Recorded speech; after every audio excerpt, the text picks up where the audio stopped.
Good afternoon, welcome to the LFS podcast with me, Kevin Ferris. This afternoon we're going to be talking about the international break, the first international break of the season, the fallouts and the big surprises of the first international break of the season, the last couple of days. It is now over and domestic football will be back this weekend. We're going to talk about the Premier League returning this weekend, some big games including the North London derby is going to be a hot topic to talk about. It's especially with injury issues, and we're going to get to injuries as well. We're also going to talk about certain other news stories come out. An independent panel has ruled that the Declan Rice red card was correct from the referee's point of view, that it was a second yellow. There was no issues with that. Of course, Martin Odegaard, Arsenal's captain, their biggest player, one of their most important players, limped off against Austria in the Norway game a few days ago. Kevin De Bruyne frustrated with Belgium, and of course England's start and Ireland's start to the international break at the Nations League. And as I said, look ahead to all 10 Premier League games this weekend. Don't forget to like, subscribe, turn on post notifications if you haven't done so already. This is the 6th episode of the Elvis podcast for this season, so we're staying on a consistent footing, and we're going to keep it going as long as we possibly can. And there's no plans of stopping it anytime soon. Anyway, let's get started then. And talk about Martin Odegaard, of course, with that injury against Austria in the Norway game.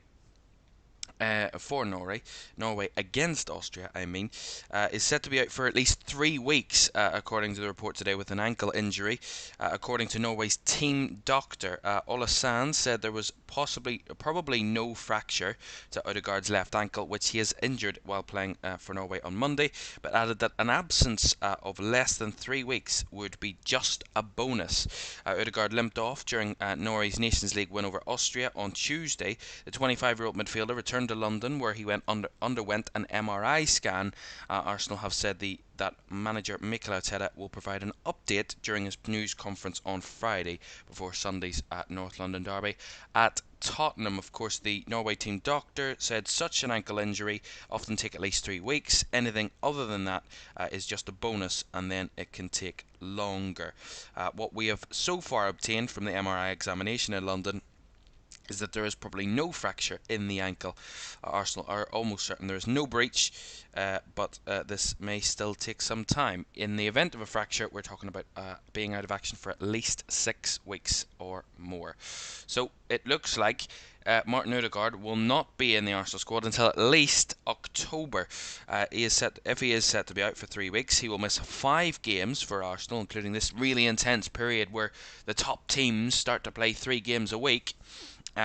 Weekend, midweek, and then weekend again, that constant flow of football. So if he is out for 3 weeks, he will miss 5 games for Arsenal, including next Thursday's Champions League game away to Atalanta, their Premier League game against title rivals Man City as well. So some big games in there. Of course, the North London derby in there at the weekend as well. But it's not just that, and we'll get to that when we talk about Arsenal. There are some other issues with Arsenal and their injuries and suspensions and all of that. But Martin Odegaard, a captain, you're kind of a player that I mentioned at the start of the season, and my predictions would be the player of the season, because he's so impactful. If Arsenal are going to win the title, he is their most important player. And Martin Odegaard, he gets them flowing in midfield. He carries the ball forward. He even chips in with quite a number of goals every now and again. He gives them that belief, that energy, and you need that from a captain. Not only kind of telling you how good you are, but also helping you to be the best at what you are. And Martin Odegaard does that really, really well. And in midfield is the perfect position for it, of course, because he sees everything that's going on around the field, and he's in control of the situation. And he epitomises everything what Arsenal have wanted to be over the last few seasons. And he's the perfect captain for them at the moment. But this blow of losing him for at least 3 weeks, will be a massive disappointment for Arsenal and Mikel Arteta. But let's not forget, last season when they went on the title run, they didn't have many injuries. They got really lucky with injuries. Other sides did have injuries, albeit Man City didn't really have many injuries last season, albeit probably De Bruyne was a big one, lost Haaland for a couple of games, so there was a few injuries in there for City. But from an Arsenal point of view, they kind of got really, really lucky last season, where they had a really good run, a run of fitness in all of their players that continued right throughout the season. It kept that consistency in the Arsenal side, and this is going to be another test of their character. With injuries and with their captain being out, at least for 3 weeks, this is going to be a big test for Arsenal's character. Can they continue to kind of compete at the top level, to compete at that highest echelon with the likes of Manchester City, etc., etc., especially considering they're going to be playing more games, there's going to be more need for rotation. Is that consistency going to be there? Albeit one injury is not going to completely crumble the side, but when it is your captain who you rely upon, who you kind of trust with all of your life out there, they believe in what they're doing, you know, is that going to not only physically kind of affect the team, but mentally as well? How would that impact the Arsenal players? Who's going to step up in that role? Who will have the armband for this weekend? And we'll talk more about the North London derby in a moment. But, what this means, we saw kind of other teams, when you lose that captain figure, that real leader on the field, that real kind of, as I said, the epitome of your side, what you want to do. Martin Odegaard embodies that. He is that for Arsenal. So how will that affect the team? How will that impact what Arsenal want to do in the next few weeks? And it's huge news because, of course, they are wanting to go for the title. And many believe that this is the season. If they're going to win the title, it will be this season for Arsenal, because City have all this disruption with the kind of court cases and all the charges going on. There are other clubs rebuilding, the likes of Spurs, Liverpool, Manchester United, Chelsea, even Aston Villa to a point aren't all at that level. It's Arsenal or Manchester City, it seems, that are going to be fighting for this title again. And this might be Arsenal's best chance. And if injuries start to creep in there, questions will be asked on Arsenal. Can you step up to the mark when you have lost your captain, when you have lost one of your biggest players in midfield, when you don't have that consistent team that plays week in, week out, plays game in, game out, on a consistent level basis? Can you rotate the squad but keep that level of football and quality and grind out results the way other teams may have to, or what you have to do in a title race? And we'll see from Arsenal whether they can do that, and whether they can of course continue on that footing, of course dropping points to Brighton, and we'll get on to that whole situation in a moment. But it will be impactful, it will be big, and we'll see how Martin Odegaard recovers. They're hoping it's 3 weeks, at least 3 weeks, which means he will be back on the 1st of October, roughly around that date. That is when Arsenal will play again in the Champions League. But if I look at Arsenal's Premier League running until that point, they will play 3 Premier League games up until the 1st of October. That's Spurs away, City away, and Leicester at home are Arsenal's Premier League fixtures. In terms of Champions League for Arsenal, of course, they only play that one Champions League game in Atalanta as well. And then they have the League Cup as well, the Carabao Cup as well, to focus on at that point, as they play Bolton at home. So they have a number of games in there that Martin Odegaard will miss. He probably wasn't going to play massively in the Bolton game, but there are big games in there that you're going to think and look and say, it's a big miss. The North London derby and Manchester City away are probably Arsenal's 2 toughest games of the season, and to lose your captain at this point is really, really disappointing from an Arsenal point of view. Right, we will talk more about Arsenal and the North London derby in a moment, but let's move on to more Arsenal news. But this time, it is a refereeing call. Referee Chris Kavanagh was right to send off Declan Rice in Arsenal's draw with Brighton. The key match incidents panel has ruled. The board, which reviews the biggest refereeing decisions in the Premier League each week, agreed that a midfielder should have been dismissed. Rice, who was already on a booking, nudged the ball away from Joel Veltman as he prepared to take a free kick in the 49th minute of Arsenal's 1-1 draw with Brighton last weekend. It was their first red card of the England star's career, with the panel agreeing his actions were clear, deliberate and impactful, and a second yellow card was correct. The panel, which unanimously backed the decision, wrote, "Rice knows what he's doing. It's a gentle touch, but once the referee sees it, he has no choice." Arsenal were 1-0 up at the time with Kai Havertz's goal, but João Pedro's leveller earned Brighton a point at the Emirates. The KMI panel is independent and made up of 3 former players or coaches, 1 Premier League representative, and 1 from the PGMOL, the referees' body. It's also ruled that the VAR was right to intervene in Trent Alexander-Arnold's goal in Liverpool's 3-0 win at Man United. That's really irrelevant. But the key point, that red card, that second yellow card for Declan Rice, was correct. And I stated this. Look, you can go back and listen to last week's podcast. I went on a full rant, on a full disclosure. I went full in on this because I was certain of my feeling. I was certain of the decision. A second yellow card was the correct call. The reason being, Declan Rice knew what he was doing, and by the letter of the law, and I know people say, "Oh, the letter of the law, this, that and the other." Don't like the rule, don't like the rule. Don't blame the referee for following the rules. It's as simple as that. The referee had no choice but to caution the player, and it was under his own stupidity that he was already on a yellow card, and he ended up doing something stupid to get himself a second yellow card. I'm not hearing anything else. A panel has now agreed it.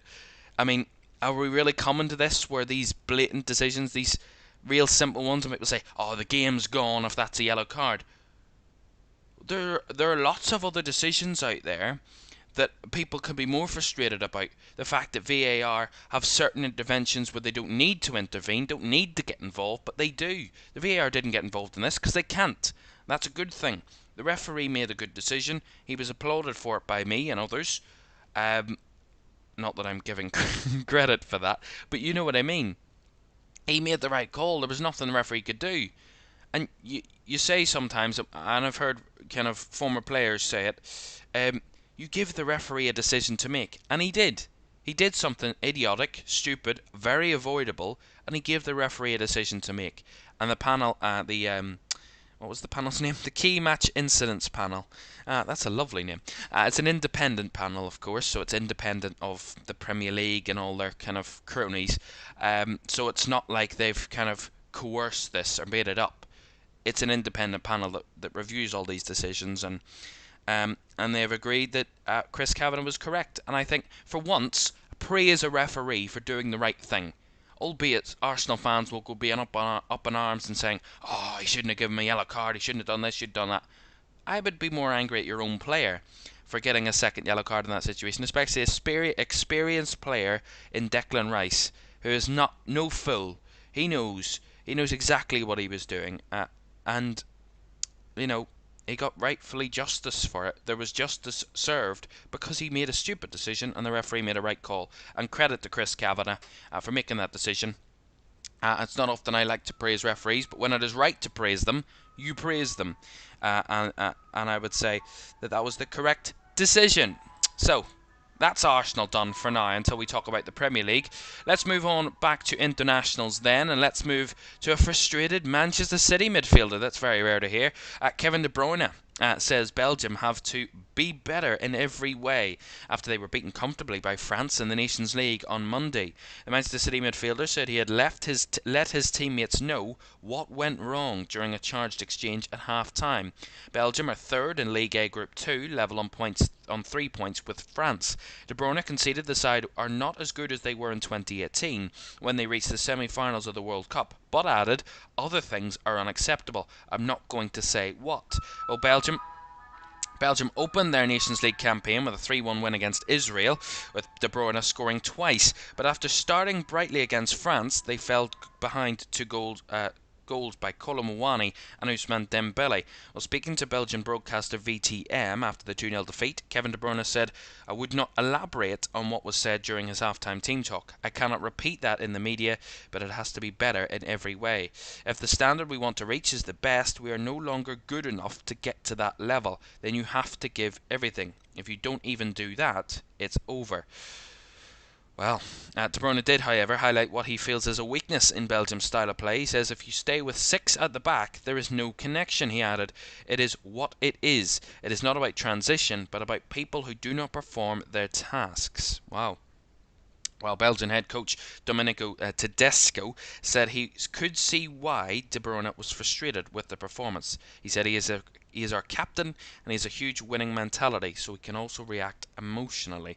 Well, it doesn't look like it's all rosy in the Belgian camp for the Red Devils at the moment. It's certainly not looking good, albeit they did beat Israel, then were beaten by France, a side that beat them in the Euros in the summer, albeit controversially, but we'll not go there. A 2-0 win for France. I thought France were the better side, and I think De Bruyne is completely correct. I thought Belgium were very weak. I thought they were really slow, poor, offered really nothing in the final third. I think De Bruyne is correct in the fact that probably he was the only one that was showing enough in the game. The young Duranville came on. I think he was very bright. But other than that, I didn't see much vision from Belgium. They looked like side that started well, yes, up and bouncing for it first 5-10 minutes. But once France got a control of the ball, they fell away. They disappeared. They kind of sat back. They dropped off. They didn't press high enough. They didn't put enough pressure on the French midfield. And even when they did, it was half-hearted challenges. It was a swinging leg or a loose challenge. There was no real inventiveness. There was no real intensity in the Belgian attack. I mean, there is no question as to why they had single-digit shots in that game. France had over 20 shots. France were by far the better team. I mean, completely different from what I saw in the summer when France beat Belgium in the Euros. Very, very different performance from a France point of view. But at the same time, Belgium were nowhere near the level. They were really, really, really poor. And I think if this Belgium side, it's something I've been saying for the last number of years. How they were number one in the world, I do not know. Because they've never won anything. They've never won a trophy in this era. You know? For a side that probably had what FIFA called the best side in the world, the highest ranked kind of international team in the world, they'd never won anything. Yes, they got to a World Cup final in 2018, but World Cup semi-final, sorry, many teams have done that. Doesn't mean you're the best in the world all of a sudden. The side they were beating have been in a number of finals over the last few years. They're not number one in the world, France. They were at one point, but they're not anymore. Brazil were number one in the world. Argentina are number one in the world. They deserve it because they have consistent performances. They've been pushing the level. They've been getting to the latter stages of competitions. They've been at that level. They've been winning things. Belgium haven't won anything, whether it be a Euros or even anywhere near a World Cup. Not even a Nations League. They haven't been there. So this winning mentality all of a sudden, I don't know where it comes from. Getting to one semi-final is not success. If you want to be the best, you have to beat the best. And Belgium have consistently shown that they can't do it. At the highest level, at the toughest of stages, they fall apart. They don't offer. They don't take the chances. They don't step up to the mark consistently. So, I don't understand where this expectation of Belgium being the best team in the world has come from. But I understand Kevin De Bruyne's frustration equally so. They looked like they lacked heart, desire, intensity, any interest in winning that game. When they went 1-0 down, they fell apart even further than they were. They went 2-0 down. They showed no desire or interest in trying to get back into the game. And that is criminal at the top level.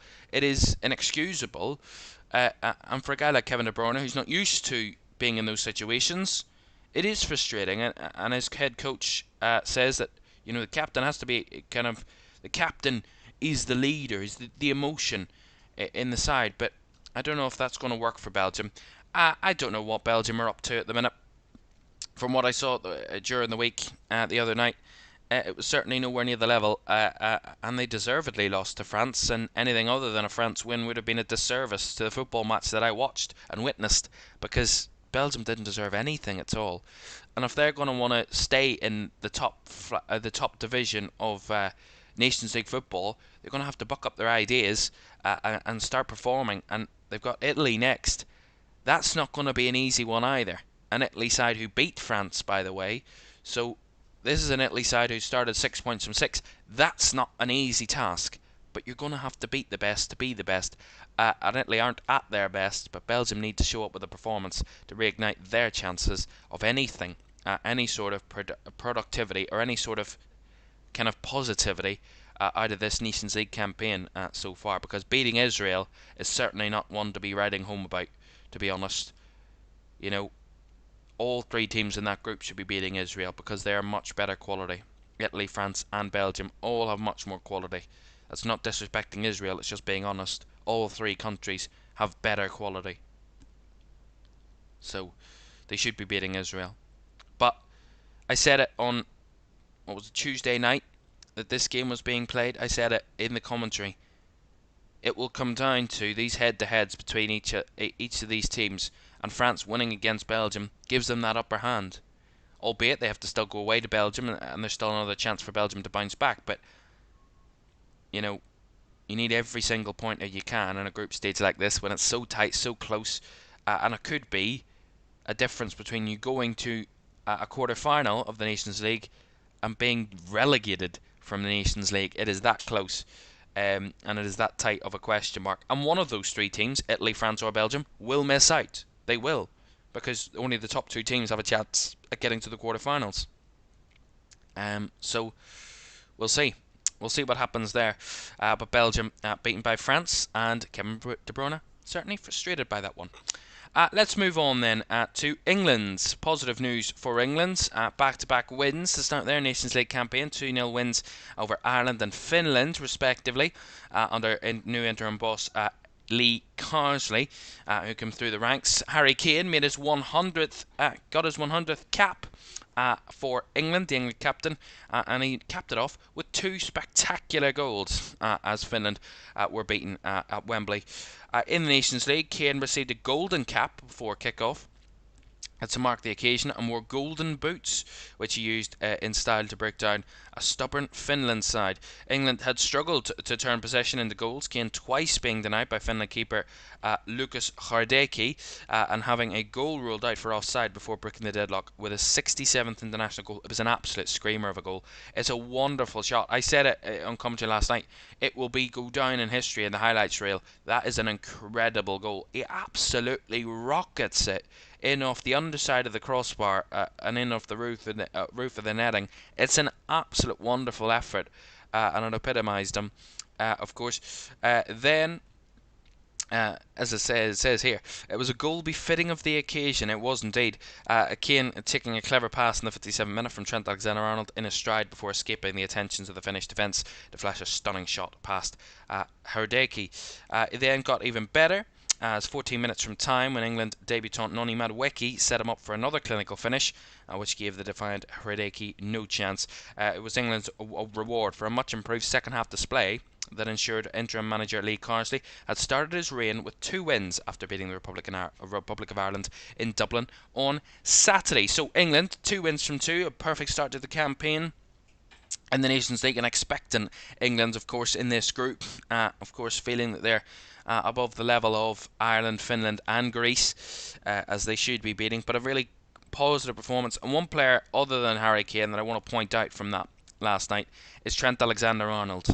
An absolute wonderful display with the most key passes, an incredible passing accuracy, just that wonderful vision to play those passes on a dime for players. He was heavily involved in both goals. He got the assist for the first goal. He got the pre-assist, as we call it, for the second goal. He set up the pass to play to Noni Madueke, and Noni Madueke crossed it in for Harry Kane. But all of England's play, the vast majority of England's good play, came through kind of either Trent Alexander-Arnold or Anthony Gordon on that left-hand side as well. There were a lot of positives from England's point of view. They dominated possession, they dominated the chances, they dominated control of the game, the territory. Finland did have 1 or 2 opportunities themselves, no doubt about that.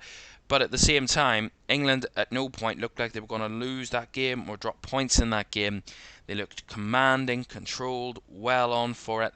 And I say, Trent Alexander-Arnold getting 2 Player of the Match awards in back-to-back games is just the least that he deserves, because his performances have been absolutely incredible, and something that has been missed. I put a tweet out last night. Look what happens when you play the best player at right back in the world at the minute in his natural position. Look what happens. from a poor performance in midfield in the summer, in a pretty wacko system, by the way, put him back at right back, where he belongs, where he should be, and he look at the performances that he puts out. Look at what he does. He is the best passer of a ball from deep positions that I have seen, that probably all of us have seen. He's an absolute sensation. The quality of Trent Alexander-Arnold is unmatched. Unmatched at this level. And a talent like that should not be sitting on the bench for England. He should be playing 90 minutes. He should be playing game in, game out for his country, because that's the least that he deserves, and that's the least that his talent kind of gets from him. We see it week in, week out at Liverpool, what he delivers for that Liverpool team. If he can do that at international level, which he is doing, he will go down as one of the best right backs that there ever has been in football. And there's no doubt about that. And it's almost like those who have seen it in Trent Alexander-Arnold, us Liverpool fans, have seen it in Trent Alexander-Arnold over the last few years, have been screaming out for it. If he wants to be in this England side, put him in at right back. And England fans are now coming to terms with it. Don't play Kyle Walker or Reece James or anyone else at right back. They're not going to deliver the same output that Trent Alexander-Arnold is. And yes, some will say, well, he's coming up against Ireland and Finland, where England are expected to dominate possession, expected to be the better side, and expected to give him the space and time. If you have a player like that, you accommodate him. You accommodate him, what he needs to perform, not what the team needs, or not what kind of other players need. When a player of that quality is in your side and is proving that he can consistently create output and chances and get you up the field, make space for him. Make sure he is protected, because he is a gem in that side, and you lose out on his quality on the field and on the ball, you're going to pay for it, and you're not going to get the results you want. And it's not his fault.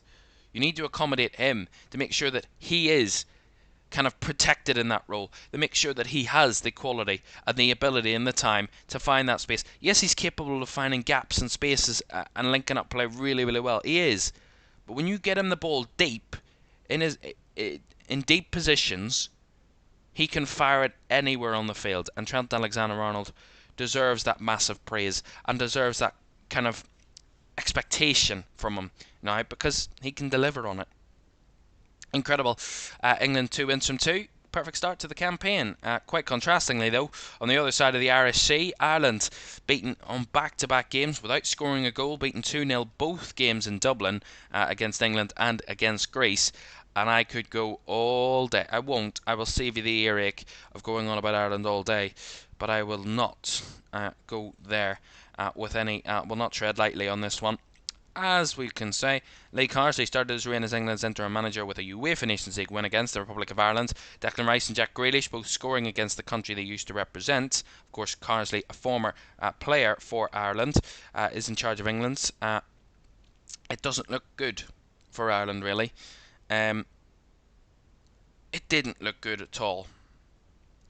And I want to just point out, this is an Ireland side who haven't done anything in the last few years. This is an Ireland side who have good quality, very good quality. Sammy Schmonics, Evan Ferguson, other players. There are very good players in that side. Caoimhan Kelleher, the goalkeeper, made some huge saves in both games. Chidozie Ogbene, a really good quality player. There are really good players in this Ireland side, really good team players. But the one problem I thought from last night, and I got a glimpse of the game, I didn't watch the full 90 minutes, I didn't watch all of it. But what annoyed me, as an Ireland fan myself, was the fact that there looked to be no heart. There looked to be no fight out there from an Ireland side. An Ireland side who should be winning at home, should be getting results at home, have the quality to be doing better. They do.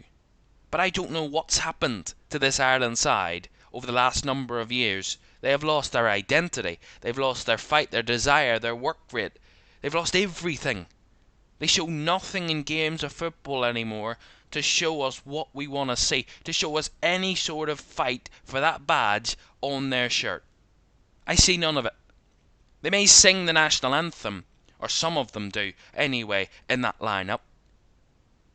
But it doesn't seem like they're fighting for the badge. It doesn't seem like they're fighting for that anthem. It doesn't seem like they're fighting for the over 50,000 fans that come and watch them inside the Aviva Stadium in every single game that they play at home. And fight for them and support them no matter what. It doesn't seem like the players care. I've not seen one bit of interest or excitement or any sort of kind of real genuine emotion from an Ireland side that should be doing better, should be pushing for qualifying for things.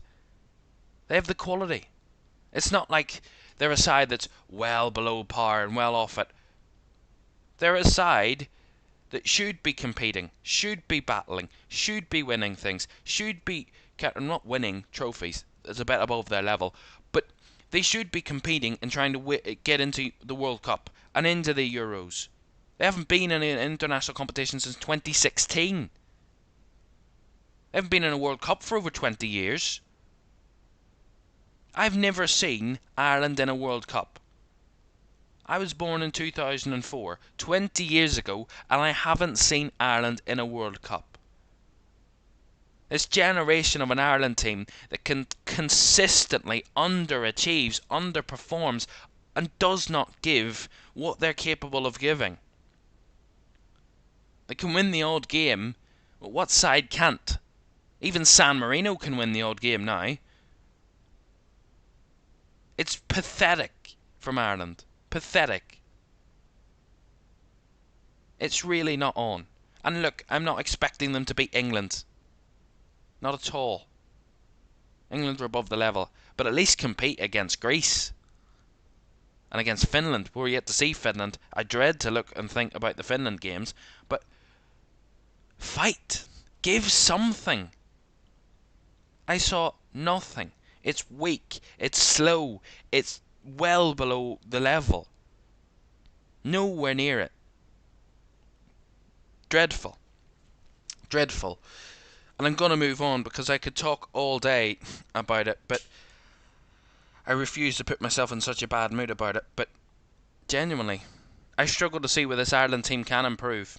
Oh well, where they can't improve, to be honest. They can improve in every single situation. Dreadful. Very disappointing. Let's move on then.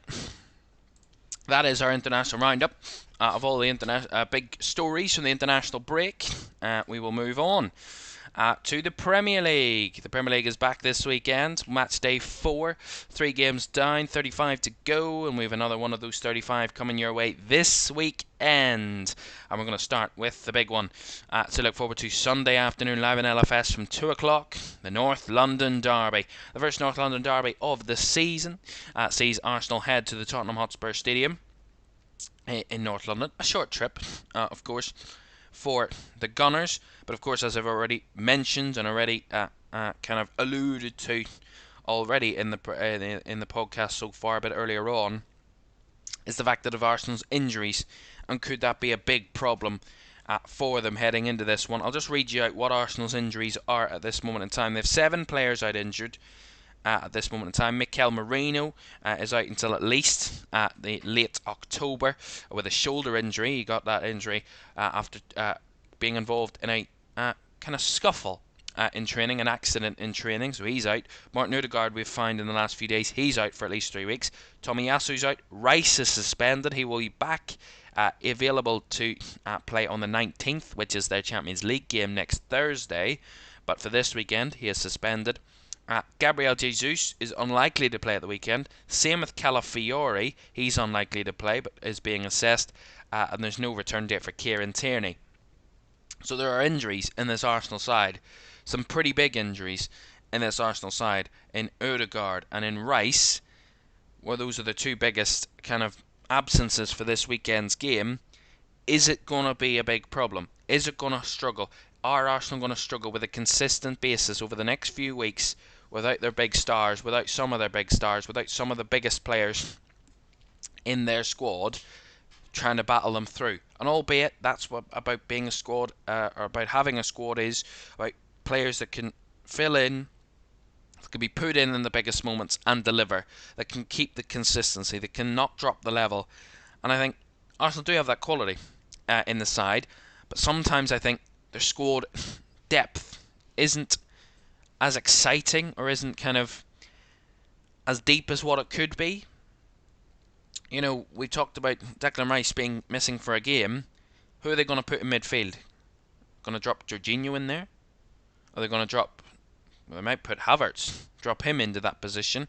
You know, there are a few questions over kind of Arsenal's consistency or that kind of backup in certain roles. And I think that could be a concern for the Gunners, because you need squad depth. You need players that can drop in and plug and play. When there's a player missing, take him out, put someone else in. And they can keep consistent with that level. We're yet to see that. We'll see this weekend in the North London Derby whether they can keep that level, whether they can go that next step, whether they can continue in that trajectory. But we will see. And the question will be asked, is it Tottenham's best chance to beat Arsenal? They lost in that game last season, Tottenham 3-2, Arsenal won when they were consistent. Is this Tottenham's time where they can say, there's no Declan Rice, there's no Martin Odegaard, there's no Gabriel Jesus, albeit Gabriel Jesus hasn't been playing. There are some big hitters missing from this Arsenal side. Is this Spurs' best chance? And I think it is. Because we look at Tottenham, and we look at how they've performed against Arsenal in recent seasons. It's not been consistent, it's not been impressive, it's not been exciting at all for Spurs fans, because what have they had to look forward to? Maybe getting a draw out of a North London derby in recent years. You know, we look at recent fixtures between the sides. The last time Spurs beat Arsenal was in May 2022. The last 4 games, Spurs have failed to win any of them. 3 defeats and 1 draw in that on those occasions. That's Spurs' only win since 2020. They have won just 1 of the last 7 meetings, and that came at home between the sides. So it's not particularly good reading for Tottenham fans. They haven't had good spells against Arsenal. They haven't had good runs against Arsenal. They got the double, not the double done on them last season, the double done on them the season previous. And they got a draw out of Arsenal at the Emirates early last season. So it seems like Spurs have the best chance of beating them early in a campaign, because that's when they're probably at their closest level. When Spurs have still got that hype and positivity around the club in these early seasons, albeit it's not been the best start to the campaign for Tottenham. Win, a draw and a defeat to start the season. But a North London derby can reignite your season, can really give them that belief. A win in a derby is kind of that spark that some sides maybe need to kick off a good run of performances, a good run of results. Is this Spurs' time to do that? I think so. I think it might be Spurs' chance to get something out of this game. I'm not saying they're going to win it.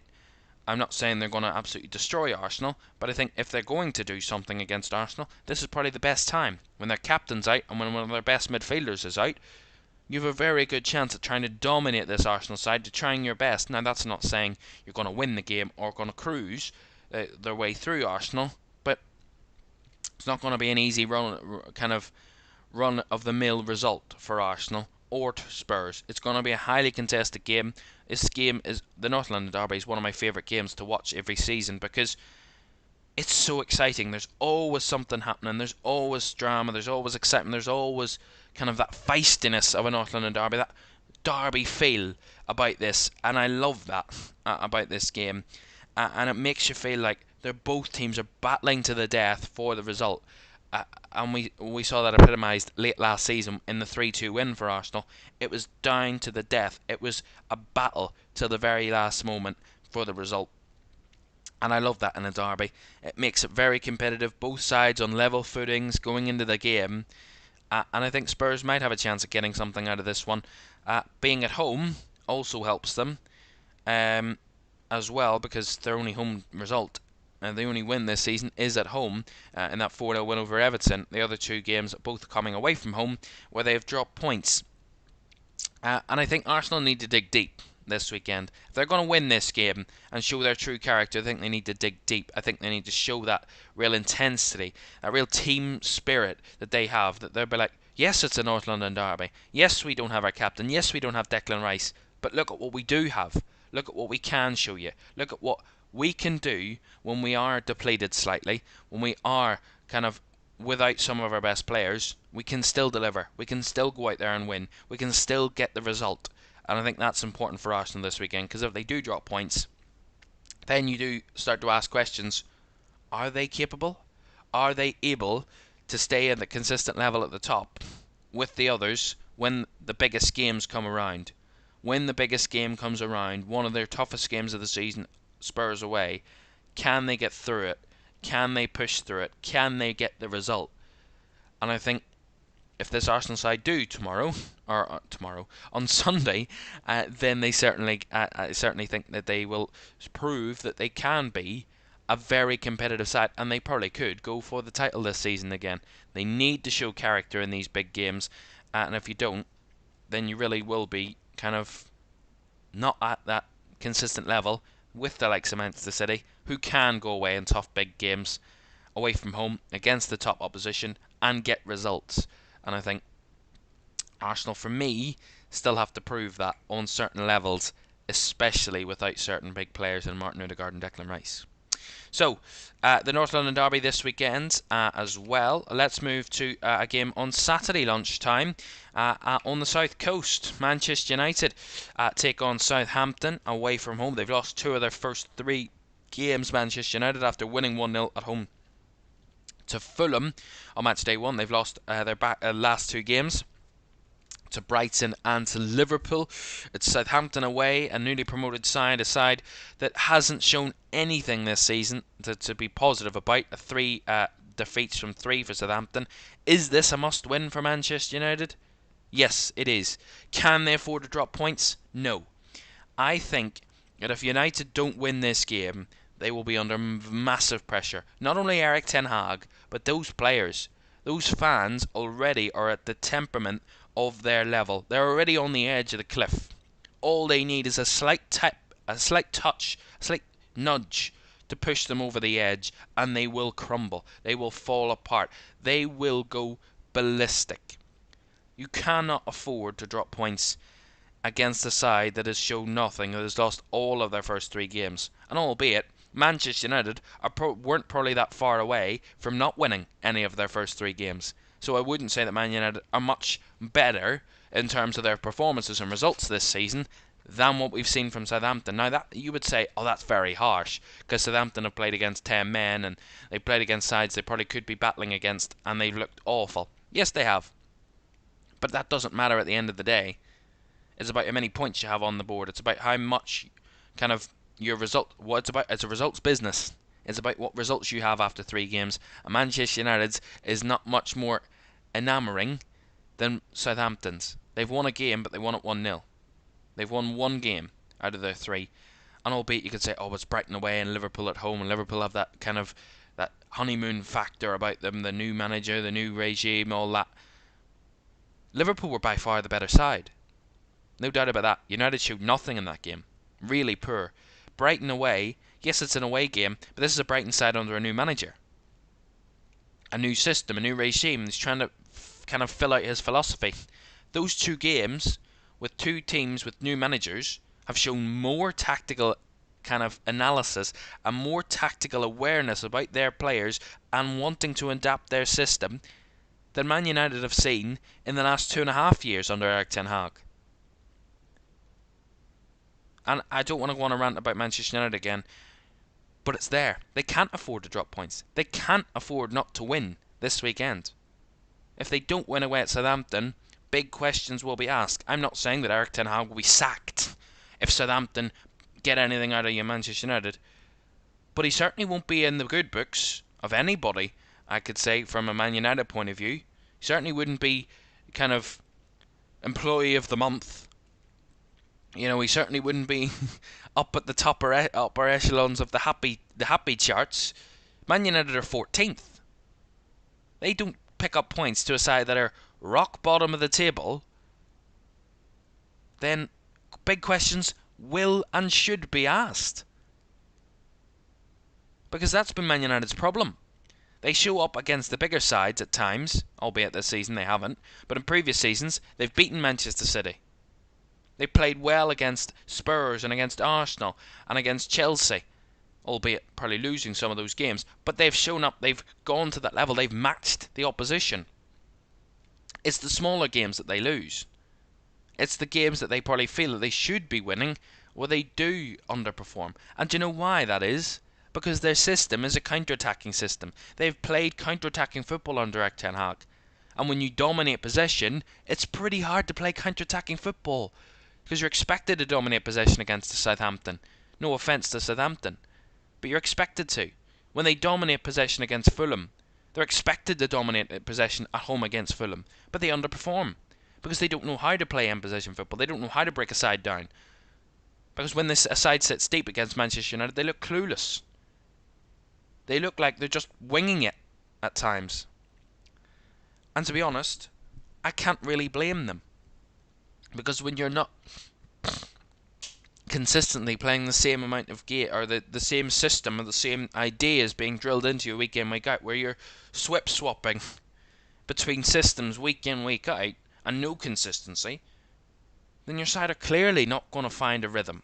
Clearly not going to get to the level. And look, we'll see what happens. It's a free hit for Southampton. They've got nothing to lose. They've lost all their 3 games. They're not expected to get anything out of Man United, but if they do, it's a massive result.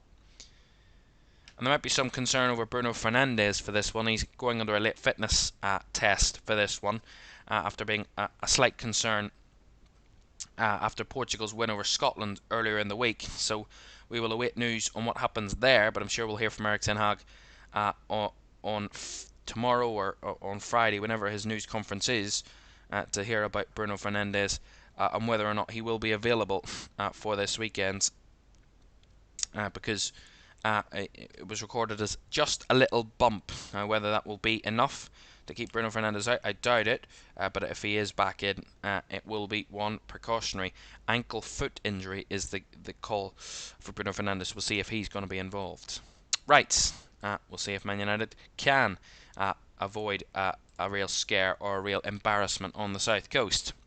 Up to the north west, I keep forgetting. I never get my east and west right. Anyway, back to the northwest, to Anfield. Liverpool back in action. A few injury issues for Liverpool, but we'll talk about that in a moment.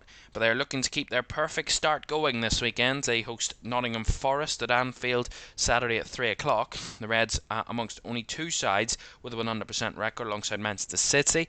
They have won their first 3 games. They're kept 3 clean sheets and scored 7 goals. They're the only team in the league and in England's top 4 leagues yet to concede. To call it a honeymoon start is a pretty much of an understatement under Arne Slot, and it looks like they'll be hoping that continues. Winning at home against Nottingham Forest is probably an expectation for Liverpool, and not kind of one of those ones where you'd say, if Liverpool don't get the result, it's not a problem. They should be winning their home games, especially against sides like Nottingham Forest. No disrespect to Forest. They've started well, unbeaten after the first 3 games. But Liverpool at Anfield, they should be winning that game. They looked really comfortable against Brentford in the first home game, and they've only come to kind of grow in confidence, get better as the games have improved. They've shown more tactical understanding of the system, of what their manager wants from them, and of what the fans kind of are expecting. And Liverpool have immense quality. We could see Federico Chiesa this weekend, of course, making his debut for Liverpool at some point. That could happen as well. So one game to certainly keep an eye on. Can Liverpool make it 4 out of 4 and go amongst a very elite group to have won their first 4 games as manager of any club in the Premier League, of course? Pep Guardiola has as the record at 6 games won in his first 6 matches for Manchester City. Speaking of Manchester City, they're the only other side with a 100% record to start the season. Are they purring early this season? 3 wins out of 3. They host Brentford at the weekend, Saturday 3 o'clock.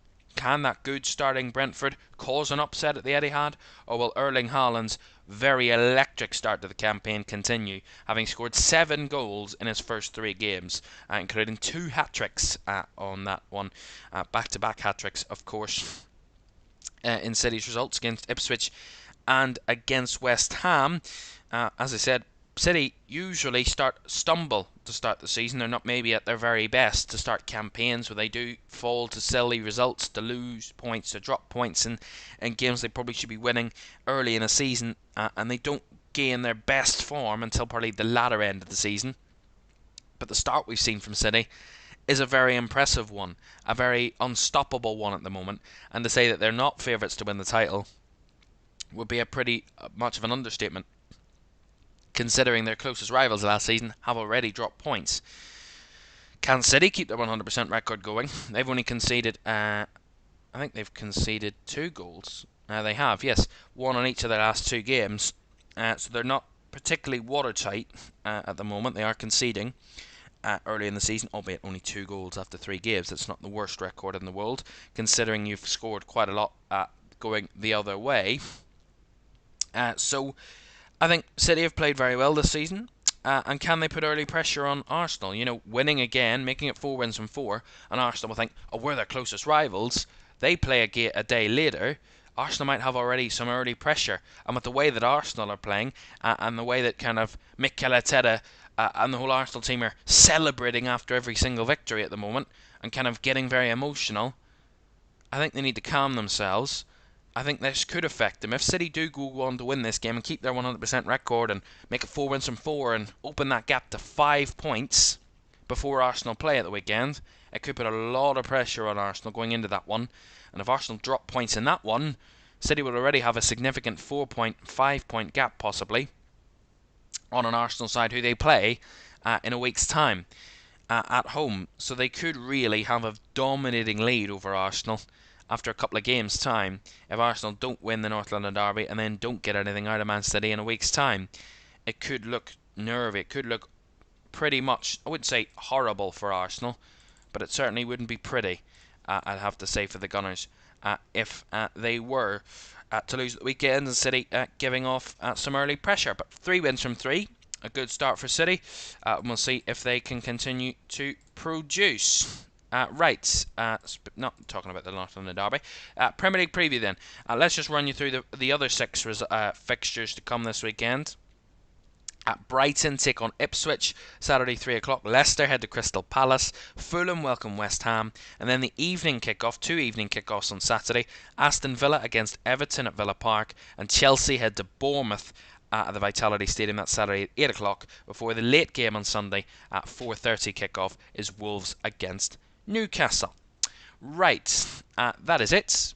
Looking forward to all those games this weekend. Looking forward to the Premier League being back and enjoying that with you. But first, over this weekend, we start on Friday night as Hull take on Sheffield United in the Championship. Friday, 8 o'clock on LFS. Live commentary of that one tomorrow on Friday night. I get mixed up with my days. On Friday night at 8 o'clock, so you won't want to miss that one. And then we're back on Sunday afternoon as the North London derby gets underway. Tottenham against Arsenal, Sunday, 2 o'clock. Live commentary starts. Kickoff is at 2 o'clock. We'll be live from 1:45, so 1:45, building up to that one here on LFS. Tottenham against Arsenal. The first North London derby of the season. Can Spurs get the result, or will Arsenal work their way through and dig deep to get something away from home? Right, that's all what's to come up on the LFS podcast, or on LFS over the next few days. That's it for this week's LFS podcast. Thank you very much for joining me. It's great to have you with us, and I hope you're enjoying these podcasts because it's really fun to do. I'm really enjoying delivering this content for you all each and every week. If you are enjoying it, do hit the like button, do subscribe, and do put a turn on post notifications so you don't miss a single LFS podcast to come on the channel, and any of our live streams to come over the next few days and weeks. Thank you very much for watching, and until next week, bye bye.